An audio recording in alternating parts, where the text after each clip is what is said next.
tú, no sé, pues me imagino que tienes aspiraciones, ¿no?, políticas.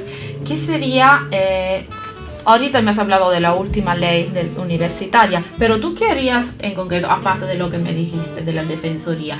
¿Qué es lo primero, crees tú, que hay que cambiar en la instrucción en general? Lo primero que, y te lo digo porque conozco, es terminar con la corrupción en las universidades. En las universidades nacionales, acaba de pasar un problema en San Marcos hace poco, los rectores, las autoridades, pagan a los estudiantes y ellos se quejan de que hay terroristas, ¿no? Uh-huh. Que sí es cierto que hay, pero el servicio de inteligencia no funciona, pues. O el servicio de inteligencia sabe que existe, pero no hace nada. Entonces, pero hay rectores que se aprovechan de ello. Para ganar las elecciones en la universidad, los utilizan, con ellos trabajan, con ellos ganan. Pero una vez que han ganado, se pelean con ellos y entran en conflicto. Entonces, ahí tiene que haber un trabajo muy importante del servicio de inteligencia para saber quién es dirigente realmente y estudiante y quién es terrorista o está siendo manipulado, algunos muy jóvenes, por algunas personas que trabajan incluso administrativos dentro de las universidades que tienen mucha relación con el terrorismo. Entonces ese punto es importante, y lo otro que es lo más importante definitivamente es que hay que aumentar el presupuesto a las universidades, ¿no? Y no solo a las universidades, porque el tema viene también desde los colegios, desde inicial, ¿no? Claro, recordamos el año pasado la protesta de los maestros, ¿no? Por ejemplo, entonces el gobierno tiene que asumir su rol y preocuparse más en invertir en educación y investigación, ¿no? Pero no hay dinero para invertir en esto todavía, o si hay dinero y se invierte de otra manera. En el Perú hay dinero. El problema es que ellos lógicamente dicen que no hay suficiente dinero para invertir en educación, pero creo que sí hay dinero para otras cosas, pero hay que dar prioridad a la educación, porque eso es muy importantísimo para el desarrollo del país. Hay que dar prioridad, y aparte de eso, son cientos de millones lo que se roban los políticos corruptos, y eso está comprobado. Muchos millones son robados y no sabemos dónde terminan y a dónde van. Con ese dinero se puede hacer muchas cosas, no solo por la educación, sino por el país. Salud también. La salud.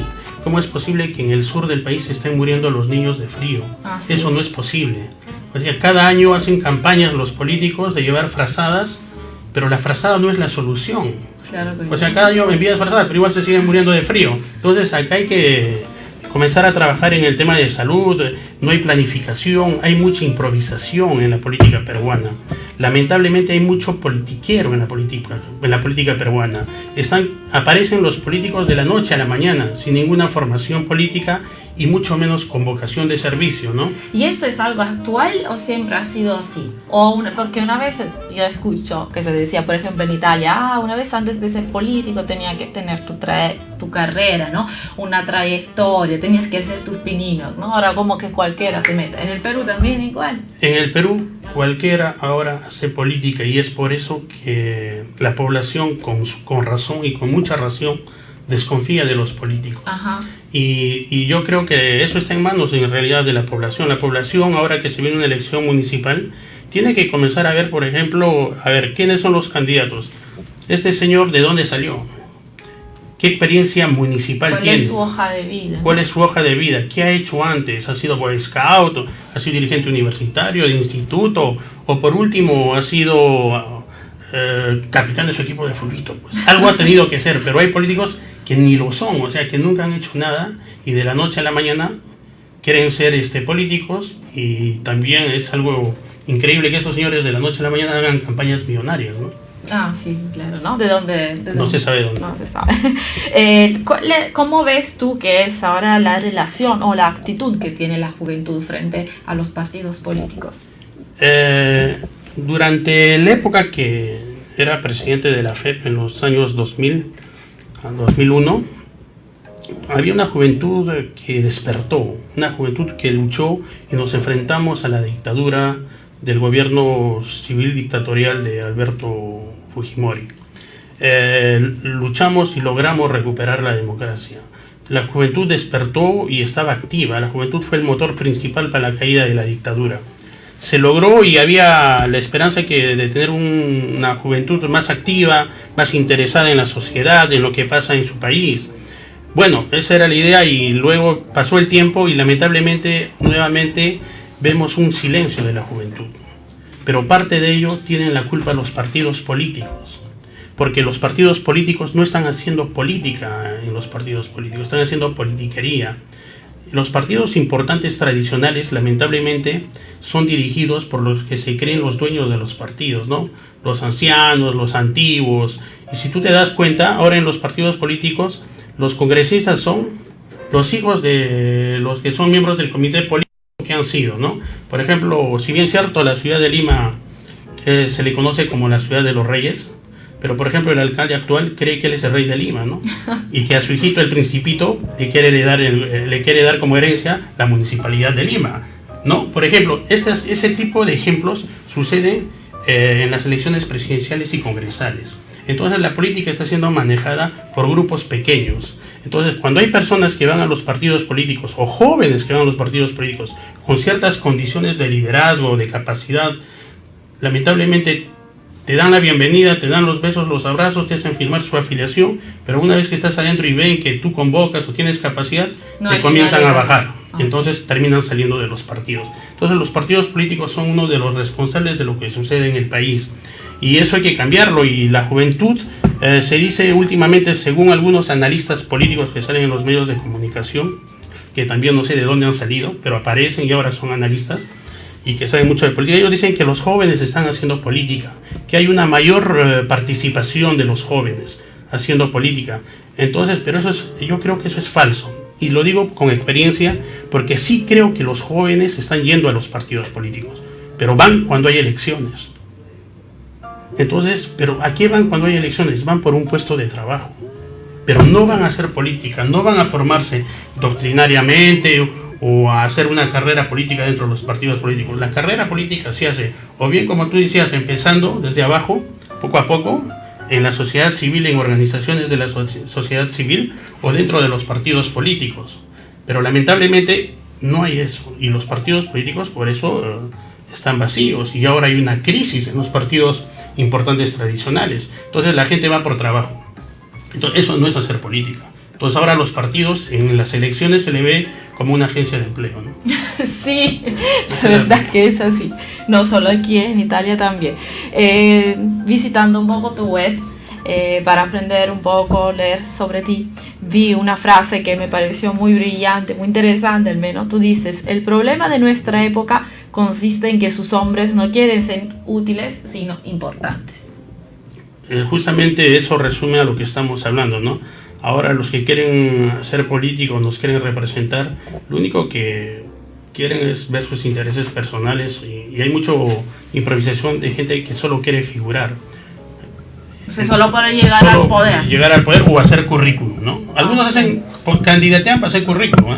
Solo por el gusto que quiero ser candidato, pues. Y los partidos lo permiten porque les cobran cupos para que sean candidatos, ¿no? Hay un partido que ha sido en las redes denunciado que cobra $20 y tantos mil a sus candidatos. Hay militantes que salen a decir que han pagado $4,000 para las encuestas, ¿no? Para que los coloquen, ¿no?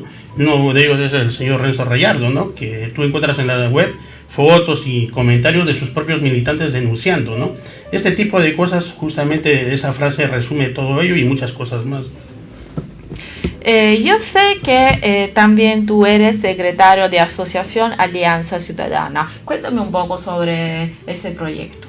Alianza Ciudadana es un bonito proyecto que lo hemos creado hace unos años, que lo preside el ex ministro de Justicia y ex presidente del Congreso de la República, el doctor Elías Mendoza Harvesperger, un hombre de mucho prestigio de los políticos que ya no hay en el Perú.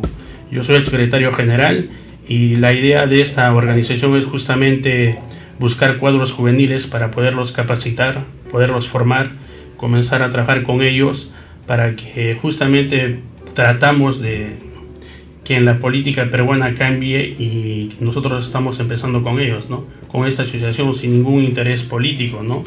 Eso no es un partido político. Elías Mendoza es un integrante de un partido político importante de un país, yo soy de otro y hay gente de diversas tendencias políticas que creemos que se ha perdido, por ejemplo, en el Perú lo que es el rumbo del centro histórico, ¿no? En el Perú mucho se habla de la izquierda y de la derecha, pero había un centro histórico anteriormente que tuvo éxito y ha tenido mucho éxito en Europa y en muchos sitios, ¿no? En el mundo.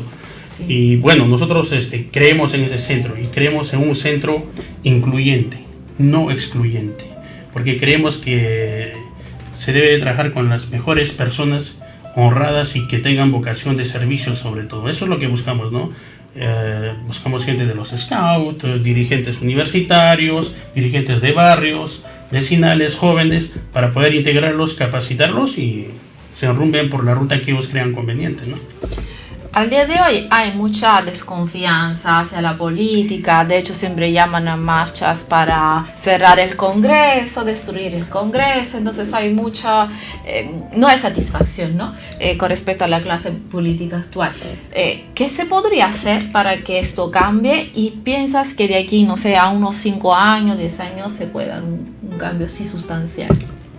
La idea sería, por ejemplo, hacer una reforma de la ley de partidos políticos. El Perú necesita instituciones sólidas y serias.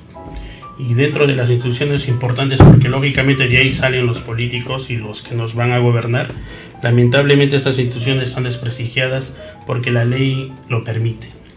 Si bien es cierto, hay leyes que se han creado donde dicen pues que en los partidos políticos deben de ir, deben ser elegidos en una elección democrática, ¿no? Pero también la ley se presta a que no suceda eso, porque la ley se presta a la dedocracia, la ley se presta a que pueda sacarle la vuelta a la misma ley, ¿no? Echa la ley, echa la trampa. Echa la ley, echa la trampa, ¿no? Entonces, yo creo que tiene que haber una reforma de la ley de partidos políticos, tiene que ser más clara. Tú puedes ver ahorita, por ejemplo, que está habiendo unas elecciones que estoy pasando por ello y estoy viendo, que te piden requisitos que no son necesarios. ¿Como por ejemplo? Por ejemplo, ellos te dicen, te dicen que para ser candidato en estas elecciones municipales has debido de nacer en el sitio o en el distrito, o debes de vivir en el sitio, o debes de trabajar en el lugar. Debes de vivir por lo menos 2 años. Es contradictorio, o sea, te exigen que vivas en el distrito mínimo 2 años, pero te vas a otro distrito, por ejemplo, tú vives en Miraflores y trabajas en San Juan del Lurigancho. Entonces, como tú vives toda tu vida en Miraflores, pero estás trabajando recién en San Juan del Lurigancho, puedes postular en San Juan del Lurigancho. Entonces, puedes postular en San Juan del Lurigancho, puedes postular en Miraflores o donde has nacido. Entonces la ley no es clara y eso crea problemas también dentro de las organizaciones, ¿no? Entonces eso se ha hecho ¿para qué? Se ha hecho justamente para poder manejar, manipular y poder armar las listas como uno quiere. Entonces, por ejemplo, ¿cómo es posible que si yo quiero ser candidato a la alcaldía de Villa María y tengo que armar mi lista de regidores, dentro de mi lista de regidores no puedo tener la posibilidad de tener 12, 10 personas para que sean mis regidores del distrito? Son pocos los números. Entonces, como hay intereses, ¿qué hacen estos señores? Presentan un documento que te dice, ¿saben qué? Yo vivo en Villa María, pero en realidad no vive, no ha nacido, ni trabaja. Pero con un certificado X y una declaración jurada, tú puedes ser candidato. Entonces, todo eso está hecho para manejarlo y manipularlo, ¿no? Por ejemplo, que no se puede donar donaciones que tengan un costo mayor a 17 soles, ¿no? Pero la ley lo dice. Pero lamentablemente tú ves las campañas políticas ahora, no solo regalan sacos de cemento. Tú entras a la internet y miras la campaña de ciertos candidatos, sobre todo los que tienen universidad, ¿no? Quienes representan, ¿no? Están donando 50 sacos de cemento, están donando canastas refrigeradoras, cocinas. Entonces lo único que han hecho es, discúlpeme la palabra, es una prostitución de la política, ¿no? Y todas estas leyes, y como estas leyes hay varias leyes que no están claras, que tienen que ser bien claras y tiene que haber una reforma definitivamente, pero el Congreso es el que hace la reforma. y dentro del Congreso están los representantes de los partidos políticos que nos gobiernan. Entonces ellos hacen la ley en base a sus intereses. Bueno, terminando un poco nuestra conversación, quizá terminamos con lo que hubiéramos tenido que empezar, hablando un poco de ti, como tu carrera, ¿no? Porque antes hemos hablado de que ahora cualquiera va y se mete en la política, ¿no? Para un interés personal. ¿Cómo ha sido tu vida, ¿no? ¿Cómo has empezado tu interés en la política? ¿Cómo te has ido metiendo? Bueno, se podría decir de casualidad dentro del recuerdo hace unos años, ¿no? Yo recuerdo, yo soy cusqueño de nacimiento y cuando ingresé a la universidad en Cusco, bueno, yo no sabía que era, ¿no? Chiquillo, que era una federación universitaria, no sabía que era un centro federado.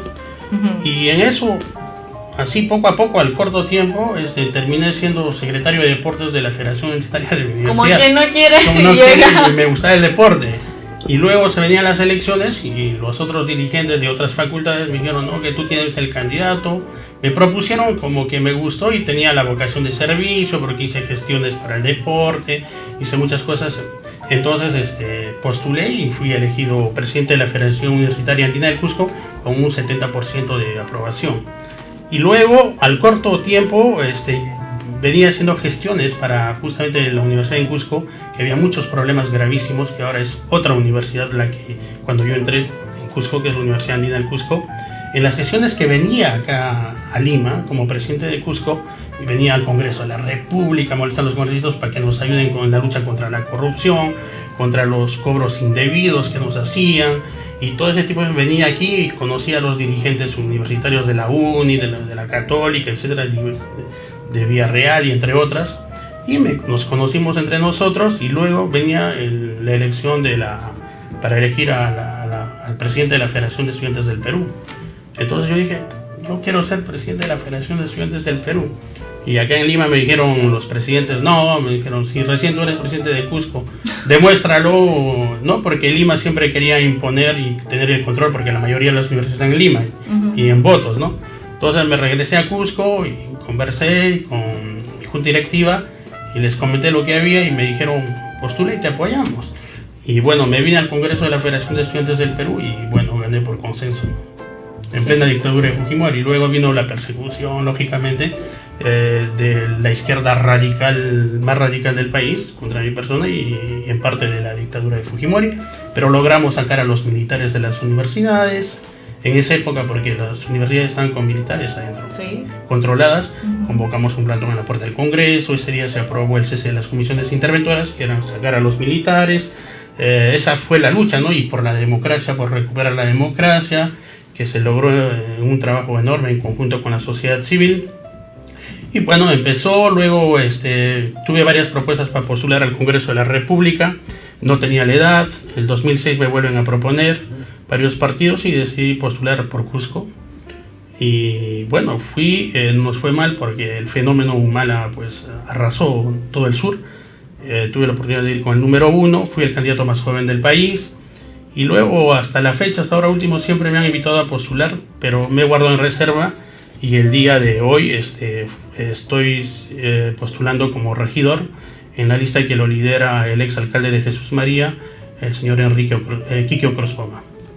Bien, bien, muy interesante tu trayectoria. Te felicito, Mario. Te mando los saludos de la gente que nos ha escrito, como por ejemplo Moisés Nina Quispe Nevado, que te dice bien Cumba, Lucho Kisuroco Cárdenas, que dice es un conocedor de la realidad peruana. Saludo también a Orlando García, a Eliseo Salas, a José Ville, a todos los que nos han visto en este primer bloque. Nosotros ahora nos vamos a una pequeña pausa, regresamos con un segundo bloque, seguimos hablando de política y bueno, me despido, Mario, muchas gracias por estar aquí y mucha suerte en tu carrera. Muchas gracias. Nos vemos en un ratito, chao.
Regresamos en este segundo bloque de Buenas noches Miraflores. Como ya les decía, seguimos hoy hablando de política y en este segundo bloque nos acompaña Ángel Montero, vicepresidente de Red Juca, Juntos por el Callao. Buenas noches, Ángel, ¿cómo estás? Bienvenido. Muchas gracias ante todo por la oportunidad, Leonora, un gusto estar contigo. Bueno, Ángel, ahora focalicémonos un poco sobre la que es la realidad del Callao, ¿no? Que el Callao creo hace 1 millón de habitantes, más o menos. Más o menos, es un poquito más, 1 millón, casi 13.000 habitantes, ¿no? Pero de los cuales, si nos centramos un poco a la elección de este 7 de octubre, más o menos los electores vienen a ser casi 900.000, ¿no? No llega al millón, de los cuales 250.000 son jóvenes menores de 35 años, ¿no? Que de una u otra manera, después del fujimorismo, como que se han apartado muchos de la política, y en sí el Callao tiene bastantes diatribas, ¿no? Uno de los cuales, por ejemplo, es de que los medios de comunicación no son tan autónomos como deberían ser o como son otras regiones, por ejemplo, ¿no?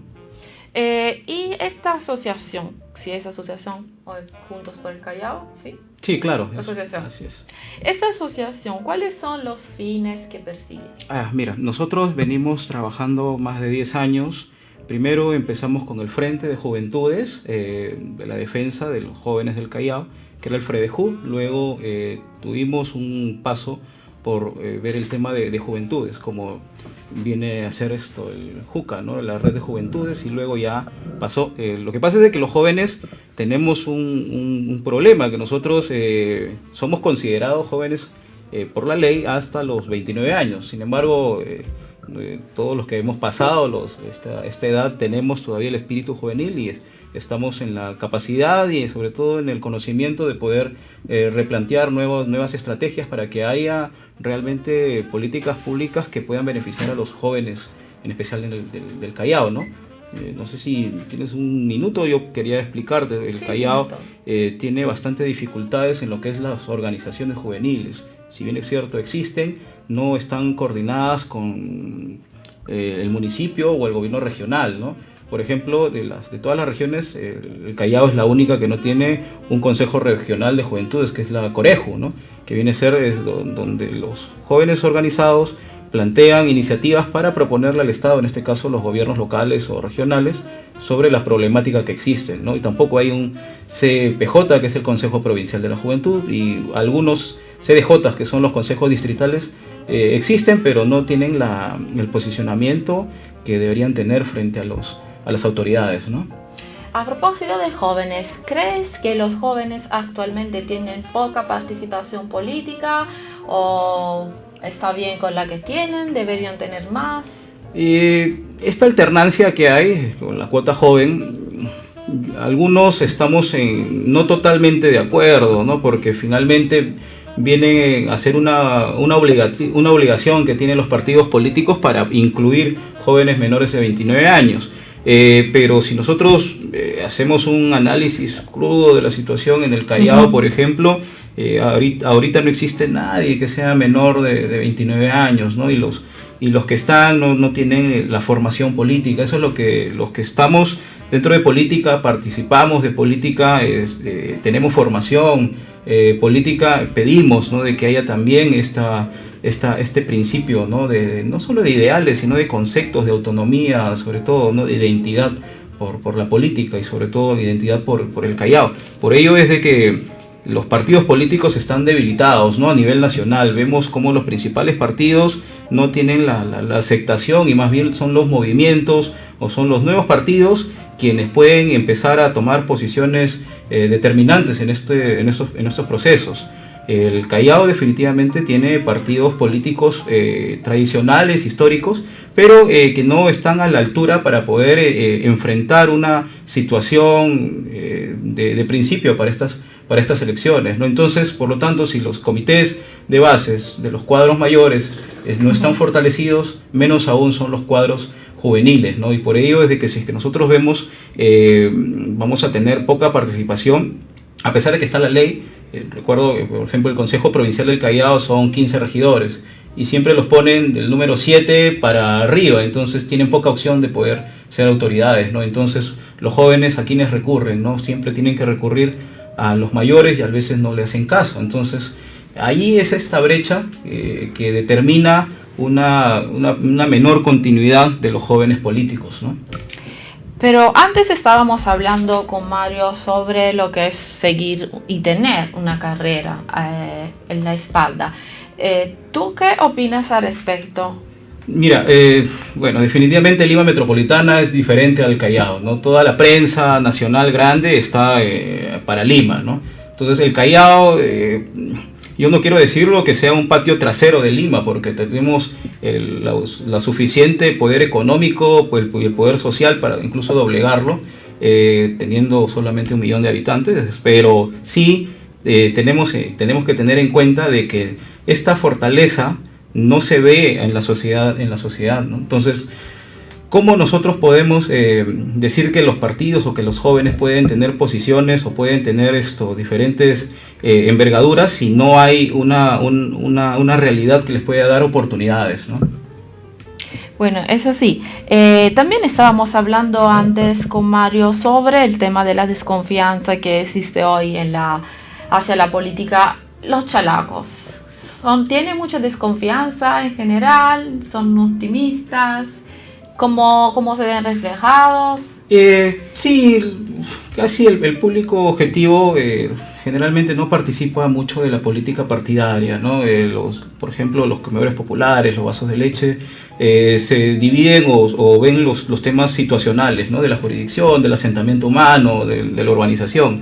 Hemos visto que la prensa, sobre todo los grandes poderes económicos del Perú, en este caso, están dirigidos en la prensa. Ha habido un proyecto de ley que ha sido aprobado, ¿no? Por la mayoría del Congreso, donde está pidiendo de que se recorten pues estas grandes financiaciones que tiene el Estado hacia el poder de la prensa. Y es más, yo creo de que ha pasado desde que han aprobado esta ley hasta la fecha, no vemos mucho que esté afectando gravemente a la comunicación con sus pares, porque las personas de una otra manera no son tontas y escuchan siempre los principales medios de comunicación, sobre todo a los periodistas serios, los periodistas que no se han comprado, que no han pactado con el fujimorismo, ¿no? Los periodistas que son independientes y que sobre todo tratan de velar por una transparencia en las comunicaciones.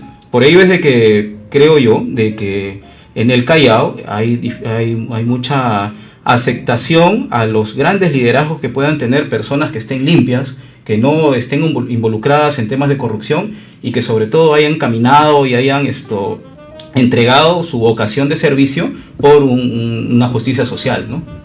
¿Y cuáles serían las políticas que tendría en mente la asociación Red Juca para combatir lo que es la delincuencia, por ejemplo? Por ejemplo, mira, primero para terminar el tema de Juca, que de repente los que no conocen, Juca es una agrupación, una asociación, una sinergia de ideas de diferentes amigos, de diferentes agrupaciones, de diferentes métodos ideales políticos incluso.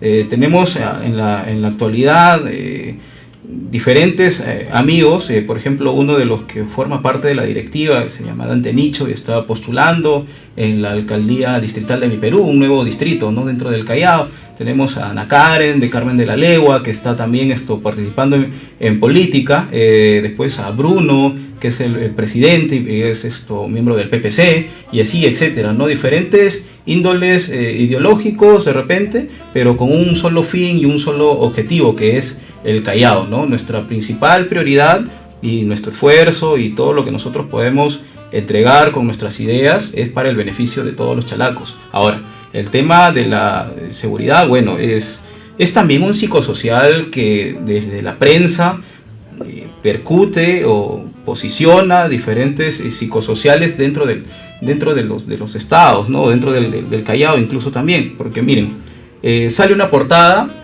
guerra en el Callao, pero si uno ve, es 2 urbanizaciones donde hay 20, 30, 40 personas, pero estamos hablando de que en la prensa sale guerra en el Callao y involucran desde la punta hasta Pachacútec en Ventanilla, ¿no? Como de extremo a extremo. extremo. De extremo a extremo, diciendo, o como quizás tratando de decir que toda la región o toda la provincia constitucional está basada en la delincuencia, y no es así. En estos últimos años las autoridades han puesto una mano dura, hay más cámaras, lo cual te permite de que también se erradique pues la delincuencia. Obvio que sí, todavía existen de repente en los barrios más extremos, en los barrios que están cerca al puerto, pero nosotros estamos planteando iniciativas donde los jóvenes puedan tener participación. Por ejemplo, yo recuerdo de que del 2006 al 2011 habían bastantes jóvenes como tenientes gobernadores, quienes son los encargados de coordinar con los comisarios, de hacer supervisiones, de acompañarlos, y entonces tú ya desde corta edad puedes introducirte al campo y tener sobre todo conocimiento, porque si es que uno no tiene el conocimiento de campo, por más que sea muy técnico, tenga mucha lectura o muchos estudios, no vas a poder llegar a lugares difíciles, por ejemplo, como es la zona sur, ¿no?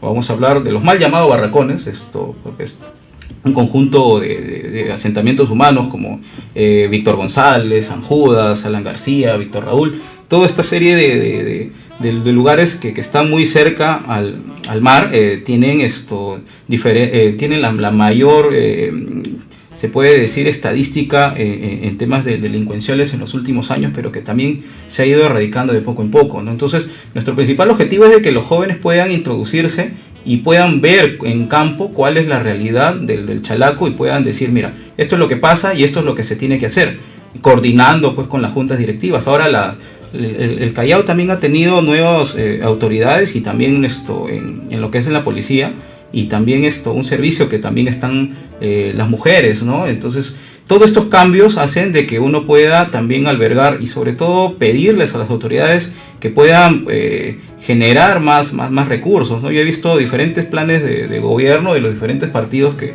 están participando, y me causa mucha impresión de que se esté recuperando, se esté proponiendo, por ejemplo, la caja municipal, ¿no? Porque en diferentes provincias tenemos la caja del Cusco, la caja Trujillo, Piura, y en el Callao, que es la provincia constitucional, que es el primer puerto, provincia. Así es, no la tenemos, entonces, y en algún momento la hubo, ¿no? Entonces se saluda esas propuestas, ¿no? Se saluda de que haya una propuesta que es crear el Consejo Provincial de la Juventud a través de un observatorio de los jóvenes, porque tenemos una casa de la juventud que está enfrente de DP World, que es de la ex gobernación, la ex prefectura. Ahí hay una sede grande que es una casa casi vacía, pero allí bien va a venir este observatorio de la juventud, la cual va a albergar a todos los jóvenes interesados en políticas públicas para determinar, ¿no? En base de estudios también, porque no solamente es el tema de voluntades, sino que también traer técnicos para que puedan evaluar cuál es la realidad, ¿no? Te hablaba de que había unos 250.000 jóvenes menores de 35 años, de los cuales más de 100.000 no estudian ni trabajan, ¿no? Entonces los llamados ninis son los principales jóvenes que debemos nosotros a través de las autoridades pedir y sobre todo exigir de que pueda haber más recursos, más puestos de trabajo, más capacitaciones, ¿no? Se viene también el tema de la costanera norte, ¿no? Hacer todos estos proyectos va a implicar de que pueda haber más trabajo, ¿no? Y si hay más trabajo habrá más capacitación y habrá menos delincuencia, ¿no? Y para eso nosotros a través de la Red de Juventudes estamos conversando, dialogando con las diferentes autoridades. Yo soy muy amigo del ingeniero Virginio Carranza, por ejemplo, ¿no? Que fue un exdiputado y que ahora está postulando a la alcaldía provincial del Callao, ¿no? Sería de gran ayuda que él pueda ser el próximo alcalde, y así como él en otros distritos también, ¿no? Entonces de eso se trata, de poder nosotros en base a nuestros contactos, en base de nuestras discusiones y de nuestras propuestas, albergar un mejor Callao, porque sí estamos seguros de que tenemos tanto, ¿no? La vez pasada, por primera vez, iba al celebrar justo un aniversario más de San Pedro, y iba en estos barquitos que hay, ¿no? Como una tradición que es entregar ofrendas florales, y veía todo cómo eran las las grúas pórticas, ¿no? Pero viéndolo desde el mar, ¿no? O sea, sabiendo cómo se va desarrollando. Antes teníamos solamente al ENAPU con 2 grúas chiquitas y ahora tenemos 11, 17 creo que son en total las grúas pórticas del Callao, que están generando un montón de oportunidades y crecimiento, y sobre todo convirtiéndonos en el principal puerto hub de toda Latinoamérica, ¿no? Y eso es un orgullo, ¿no? Y a través de ello, la propuesta que hay de la Alianza del Pacífico, sobre todo, y todo este tema donde nos pone al Perú como uno de los países que empiezan a salir del subdesarrollo, y que tenemos nosotros justo la provincia principal donde está todo ese núcleo grande en un constante abandono a los jóvenes organizados. Eso sorprende, a su vez llama la atención, pero para eso también estamos, para proponer, ¿no? ¿Cómo así tuviste la vocación de formar parte de algo para apoyar, ¿no? En este caso, lo que es la provincia del Callao? ¿Por qué el Callao? ¿Por qué la política? Mira, yo tengo 32 años viviendo en el Callao. Mi papá ha sido alcalde, ha sido gobernador, ha sido comandante de la policía, ya no está aquí, pero ese ejemplo, esa entrega de mi familia, sobre todo, mi mamá es profesora del SUTE, combatiente, ¿no? Que salía a las calles y todo. Entonces ese cúmulo seguramente viene de herencia, y hace de que uno empiece a entregar también su tiempo, porque es una dedicación constante. A veces nosotros no recibimos remuneración por todo lo que entregamos, y creo que el tiempo es lo que más vale, ¿no? Mira, yo tengo en política más de casi 15 años, constante, en actividad constante. Pude ser incluso hasta precandidato a la alcaldía provincial del Callao, pero bueno, son cosas que uno empieza a forjar desde cero, caminando, conociendo. Yo conozco casi todo el Callao, en estos 10 años lo he caminado, he podido conversar con desde autoridades del gobierno regional hasta comedores populares, ¿no? Y sentir esa injusticia y esos desvanes que hay, y sobre todo esos abandonos a veces que también tenemos, nos motiva a que con el esfuerzo que tengamos y con las personas que piensan igual que nosotros podamos desarrollarnos, ¿no? Yo no sé a dónde nos pueda llevar el futuro. De repente más tarde estemos como regidores, o más tarde tengamos algún puesto, algo nos caerá, porque dicen que a quien es constante siempre la lluvia lo termina mojando, ¿no? Entonces nosotros queremos eso. No tenemos un objetivo de poder ser funcionarios o tener un tema lucrativo, sino tener una vocación, y de repente ser reconocidos por nuestros propios vecinos como unos buenos chalacos, sobre todo, ¿no? Y antes me estabas hablando de tus padres, ¿no?